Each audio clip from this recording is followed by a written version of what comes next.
Assalamualaikum warahmatullahi wabarakatuh. Selamat pagi anak-anak. Gimana kabarnya, pada sehat semuanya? Alhamdulillah jika sehat. Dan semoga yang tidak dapat hadir pada hari ini, yang kurang sehat ataupun yang lagi sakit, semoga cepat sembuh. Nah, pada pertemuan kali ini Bapak akan membahas mengenai pelajaran akidah akhlak, yang mana mengenai sifat-sifat wajib di Allah dan sifat-sifat wajib di Rasul. Ada yang tahu sifat-sifat wajib di Allah dan di Rasul, anak-anak? Baik, jika tidak ada, mari kita mulai pembelajaran pada kali ini dengan membaca doa. Bismillahirrohmanirrohim. Robbi zidni ilman warzuqni fahman. Birahmatika ya arhamar rahimin. Amin.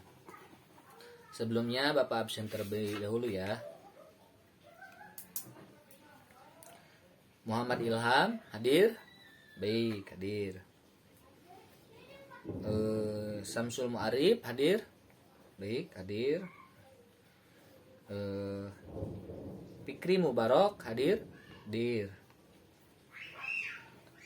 Nah, alhamdulillah sudah hadir semuanya ya, anak-anak. Untuk pembahasannya yang pertama yaitu sifat-sifat wajib di Allah. Ada yang tahu ada berapakah sifat-sifat wajib di Allah, anak-anak? Baik. Nah, jadi sifat-sifat wajib di Allah itu semuanya ada 20. Apa saja? Yang seperti biasanya dilagamkan, yaitu wujud qidam baqa mukhalafatul hawadisi qiyamuhu binafsi wahdaniyat kudrat irodat ilmu hayat sama basor kalam qadiran muridan aliman hayan sami'an basiran mutakaliman. Jadi sifat-sifat wajib di Allah itu ada 20. Ya, ada 20. Apa saja?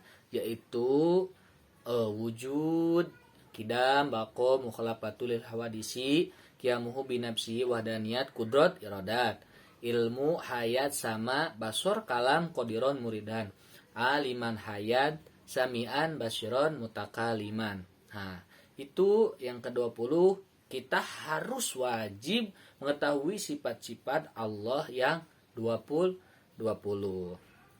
Kemudian ada yang tahu apa saja sifat-sifat wajib di Rasul dan berapakah sifat-sifat wajib di Rasul? Ada yang tahu, anak-anak? Nah, sifat-sifat wajib di Rasul yaitu ada 4. Yang pertama itu ada sifat sidik. Yang kedua ada sifat amanah. Nah, yang ketiga ada sifat tabligh, dan yang keempat ada sifat patonah. Nah, dari keempat sifat-sifat itu kita harus mengetahui secara simpulan ataupun pengertiannya. Apa saja itu wajib, apa saja itu sifat sidik, apa saja itu sifat amanah, apa saja itu sifat tabligh, dan apa saja itu pengertian ataupun definisi dari sifat patona. Nah, di sini Bapak akan menjelaskan sedikit saja mengenai keempat sifat tersebut. Yang pertama ada sifat sidik, yaitu sidik artinya benar. Benar adalah suatu sifat yang mulia yang menghiasi akhlak seseorang yang beriman kepada Allah Subhanahu wa taala dan kepada perkara-perkara yang gaib. Ia merupakan sifat pertama yang wajib dimiliki para nabi dan para rasul yang dikirim Tuhan ke alam dunia ini bagi membawa wahyu dan agamanya.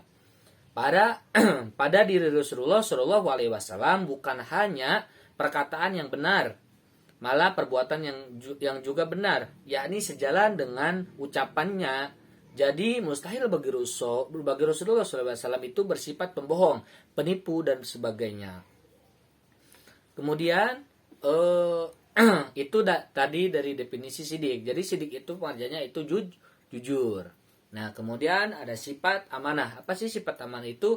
Amanah itu yang artinya benar-benar boleh dipercaya. ataupun boleh dipercayai. Jika satu urusan diserahkan kepadanya, niscaya orang percaya bahwa urusan itu akan dilaksanakan dengan sebaik-baiknya. Oleh karena itu, penduduk Mekah memberi gelar kepada Nabi Muhammad SAW dengan gelaran Al-Amin, yang bermaksud terpercaya. Jauh sebelum beliau diangkat jadi rasul, jadi seorang rasul gitu. Apapun yang beliau ucapkan dipercayai dan diyakini penduduk Mekah karena beliau terkenal sebagai seorang yang tidak pernah berdusta. Nah, kemudian yang ketiga itu ada sifat apa? Ada yang tahu anak-anak? Yang pertama ada sifat sidik, kedua ada sifat amanah, yang ketiga ada tabligh. Apa sih definisi tabligh? Ada yang tahu? Tidak ada yang tahu. Baik. Jadi definisi dari tabligh itu yaitu artinya menyampaikan segala firman Allah Subhanahu wa taala yang ditunjukkan oleh manusia, disampaikan oleh baginda, tidak ada yang disembunyikan walaupun ianya menyinggung bagindanya sendiri. Nah, supaya dia mengetahui bahwa sesungguhnya Rasul itu telah menyampaikan risalah Tuhannya, sedang ilmunya meliputi apa yang ada pada mereka dan dia menghitung segala sesuatu satu persatu. Nah, kemudian turun berkenaan dengan pada waktu itu Rasulullah sedang menghadapi para pembesar kaum musyrik Quraisy, sehingga Rasulullah berperang daripadanya dan tetap melayani pembesar Quraisy. Ummi Maktum berkata kepada Rasulullah SAW, apakah yang saya katakan ini mengganggu Tuhan? Rasulullah menjawab, tidak. Maka ayat ini turun sebagai teguran di atas perbuatan Rasulullah SAW. Sebetulnya apa yang dilakukan Rasulullah SAW itu menurut standar umum adalah hal yang wajar ketika sedang berbicara di depan banyak masyarakat ataupun di depan umum atau dengan seseorang. Tentu kita tidak suka diganggu oleh orang lain. Namun untuk standar Nabi itu tidak cukup. Oleh karena itu Allah Subhanahu wa taala telah menegur baginda Nabi Muhammad SAW sebagai seorang yang tabligh. Meski ayat itu menyendirikan, Nabi Muhammad SAW tetap menyampaikannya kepada kita gitu. Itulah sifat seorang nabi. Jadi mustahil nabi itu khitman atau menyembunyikan wahyu. Nah, itulah yang ketiga sifat tabligh di Rasul. Jadi artinya tabligh itu menyampaikan apa yang Allah perintahkan kepada masyarakat atau di depan banyak umum. Gitu. Bisa dimengerti anak-anak? Baik, pembahasan yang keempat yaitu apa saja? Tadi yang pertama ada sifat sidik, yang kedua ada sifat amanah, ketiga ada tabligh, yang keempat ada patonah. Apa sih pengertian dari patonah? Ada yang tahu anak-anak? Nah, jadi pengertian dari patonah ya artinya bijaksana. Mustahil bagi seorang rasul itu bersifat bodoh atau jahlun dalam menyampaikan ayat Al-Quran dan kemudian menjelaskannya dalam puluhan ribu hadis memerlukan kebijaksanaan yang luar biasa. Baginda Nabi Muhammad SAW harus mampu menjelaskan firman-firman Allah Subhanahu Wa Taala kepada kaumnya sehingga mereka mau memeluk agama Islam. Nah, dan Nabi juga harus mampu berdebat dengan orang-orang kafir dengan cara yang sebaik-baiknya agar orang kafir tersebut masuk Islam. Nah, seperti itu.